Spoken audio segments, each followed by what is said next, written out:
안녕하세요. 허브경제TV입니다. 오늘 볼 종목은요, 고영이라는 종목입니다. 고영은 우리가 그 반도체 쪽, 그 다음에 의료 AI라고 보는 게 맞겠죠. 뇌수술 로봇이기 때문에. 근데 아직까지는 얘네들이 초반에 이제 미국이 보편적 관세라고 해서 10%씩 다 매길 때 상호관세 이야기가 나왔을 때는 반도체랑 의료가 좀 제외가 되기는 했는데, 뭐 며칠 있다가 요것도 할 거야 라고 얘기를 하면서 조금 분위기를 다시 한번 조금 밀어 제끼는 모습을 보여주긴 했습니다. 근데 오늘 뭐 종목들이 밀렸다라고 해서 그게 얘가 무슨 문제가 있나 라고 했을 땐 또 그건 아닙니다. 결국은 트럼프의 관세 정책으로 인해서 전 세계가 지금 굉장히 긴장을 하고 있는 거죠. 두 가지 유형으로 나눌 것 같아요. 야, 일단은 협상해보자. 그래서 지금 막 줄 서고 있는 나라들이 있고, 우선적으로 야, 내가 미국으로부터 한 10% 정도의 관세를 얻어맞았는데 나는 너희들한테 0% 관세를 할게.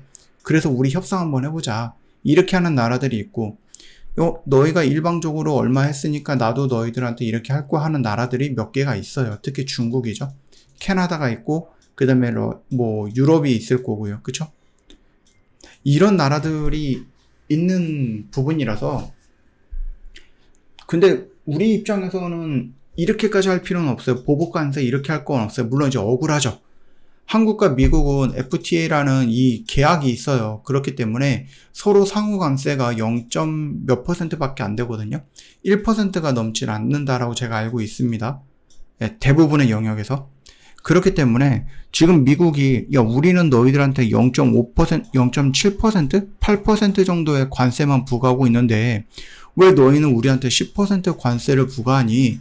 우리 이렇게 계약서까지 썼고, 이 계약서를 만들기 위해서 정말로 많은 사람들이, 이거 진짜 얼마나 오랫동안 서로 토론을 하고 만들었어. 그랬는데 일단은 뭐 미국의 트럼프 대통령 한마디로 인해서 국가 간의 약속이 깨져버렸으니, 우리도 이거 그러면 10% 유지해야지. 그러면은 뭐 하겠습니까? 말은 상호관세인데, 너희들 10% 유지했다고? 10%를 우리한테 관세 때렸다고? 우리한테 보복한 거야? 이런 식으로 되는 거죠. 씁쓸한 현실이긴 한데요. 자, 그렇다라고 해서 우리가 고영이라든지 아니면 우리나라에 갖고 있는 다른 종목들이 그냥 온전히 미장이 밀릴 때마다 계속 밀리느냐라고 했을 때 또는 그거는 아니고요. 그뿐만 아니라 뭐가 있죠. 4월 9일 날에 일단 상호관세가 시작이 된다라고 합니다. 이거에 의해서 뭐 미국이 뭔가 연기를 하거나 이럴 거는 없다라고 하죠. 그렇기 때문에 일단은 끝까지 진행을 하겠다. 그리고 나서 협상하자. 그래서 트럼프가 얘기를 했던 게 며칠 동안, 몇 주 동안은 뭐 한다? 관세가 진행이 될 거다. 이렇게 얘기를 해요. 이게 영원히 진행이 된다는 얘기는 지금은 하고 있지는 않더라고요. 얼마 전까지만 해도 이번 관세는 미국이랑 무역하는 모든 나라들이 영원히 부과될 관세야라고 얘기를 했는데 최근에는 말이 조금 바뀐 것 같기는 합니다. 지금 미국에서도 시위가 많이 진행이 되고 있는데 이렇게 지금 이 골프를 치고 있는 모습까지도 보여주면서 여유로운 모습을 보여줬고요. 그뿐만 아니라 내가 관세를 이렇게 부과하니 미국에 협상하자 하면서 나라들이 이렇게 줄 서고 있어. 그러니까 내가 맞았어 라고 얘기하는 것 같은데 글쎄요. 이거는 어떤 결과가 나올지는 봐야 될 것 같습니다. 그냥 미국이 나 혼자 잘 살기 위해서 시작했던 이 전쟁이 과연 전 세계에 어떤 영향을 줄 것인지, 그리고 가장 큰 피해는 결국은 이제 미국이 되지 않을까라는 생각을 해요. 솔직히 말씀드리면 미국이 관세로 벌어들이는 돈이 100만 원이면 이 관세로 인해서 미국이 소비해야 되거나 들어와야 되는데 들어오지 않은 돈, 그 미국에서 소비가 돼야 되는 돈이겠죠? 그래서 이쪽이 만약에 80만 원이 들어와야 되는데 이게 안 들어왔다라고 하면은 지금 나라를 전 세계적으로 이렇게 뒤죽박죽 만들어 놓고 미국이 실질적으로 소득을 볼 수 있는 것은 20만 원밖에 안 되는 부분이거든요. 과연 이거를 하기 위해서 이렇게까지 좀 난리법석을 펴야 되느냐, 뭐 이런 생각도 하고 있기는 합니다만.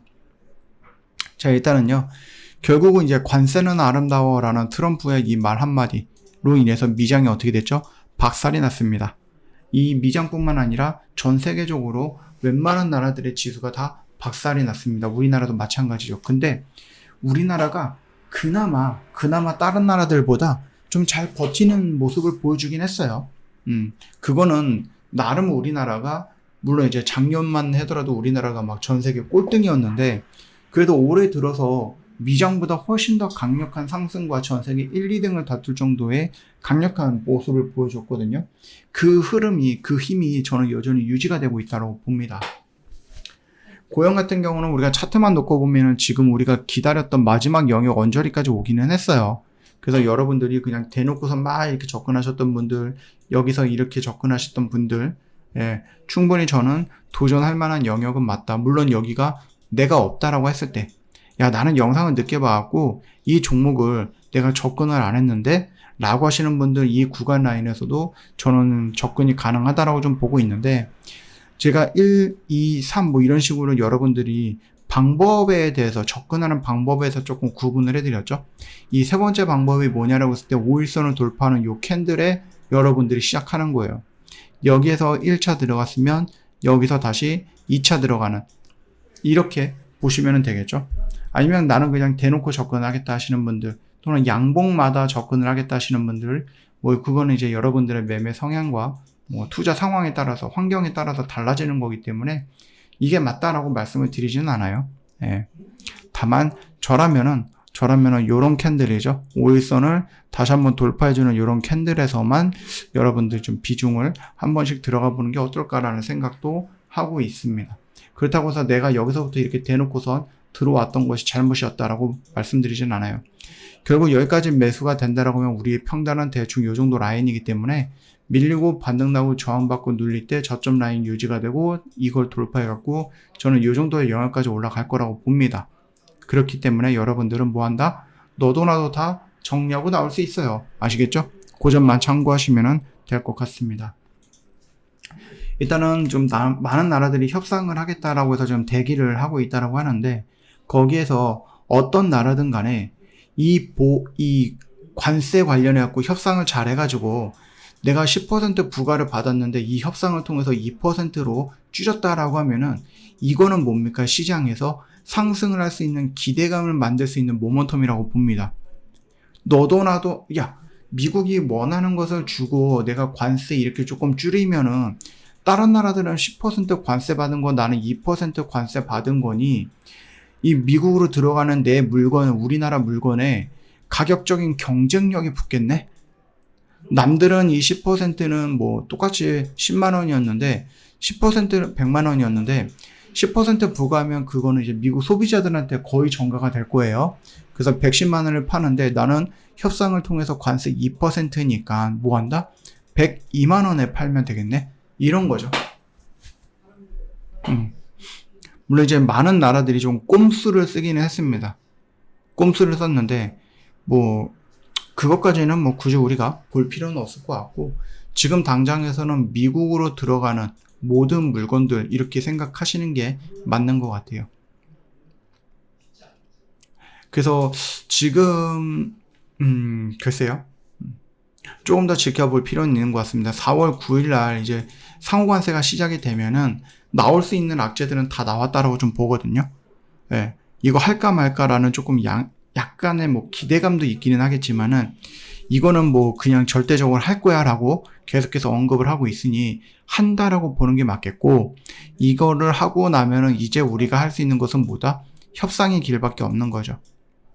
그러면 이 협상을 통해서 나는 긍정적으로 받아들일 수 있을 거야 라는 기대감들이 발현이 되면서 시장을 위로 조금이라도 끌어올릴 수 있는 모멘텀이 될 가능성도 있다라는 겁니다. 그뿐만 아니라 지금 미국의 나스닥도 굉장히 많이 밀려 내려가죠. 이런 식으로 밀려 내려갔기 때문에 한 번 정도 쭉 올라왔다가 그 다음에 여기서 이렇게 밀려 내려갔지, 밀리면서 저점 라인을 지켜주고 추세 전환이 나올지 이거는 모르겠습니다. 우리가 어느 누구도 저점을 알 수는 없습니다. 이게 저점이야 라고 말하는 분이 있다라고 하면은 그분은 한번 의심을 해보셔야 될 것 같아요, 여러분들이. 그래서 저점을 우리가 예측하거나 알 수는 없기 때문에 언제든지 나한테 유리한 자리야라고 판단이 되거나 추세가 전환이 될 수 있다라고 판단되는 그 흐름에서 여러분들은 클릭을 해야 된다라고 좀 말씀을 좀 드리고 싶어요. 뭐 여기서 몰빵 들어간다 그거는 아니고, 분할로다가 여러분들은 꾸준하게 모여야 된다, 언제든 접근할 수 있어야 된다라고 좀 말씀을 드려봅니다. 그래야지 저는 시장이 여기서 이렇게 죽어버린다고 생각하지 않아요. 분명히 올라올 거예요. 그쵸? 그렇기 때문에 여러분들 분할로다가 나한테 유리하다라고 판단되는 지점마다 접근을 해 놓는다라고 하면 충분히 올라올 때 긍정적인 결과물도 마련이 될 수 있다라고 봅니다.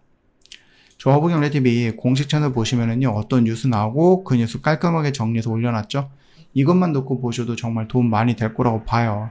여러분들은 막 쓸데없는 이상한 뉴스들 볼 필요는 없습니다. 딱 필요한 것들만 챙겨 보시면 되겠고, 저 허브경제TV 영상 댓글에 링크 클릭하고 들어오실 수 있습니다. 여기에 있는 모든 정보들 다 무료로 제공 받아볼 수 있어요. 저희는 또 오늘도 이런 식으로 매매를 했거든요. 여러분들도 매매하실 수 있어요.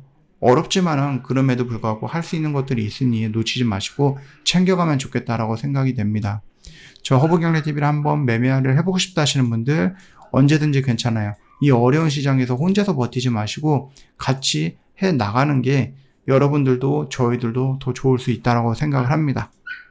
여기 문의하기 눌러주시면 될 것 같아요. 고생 많으셨습니다.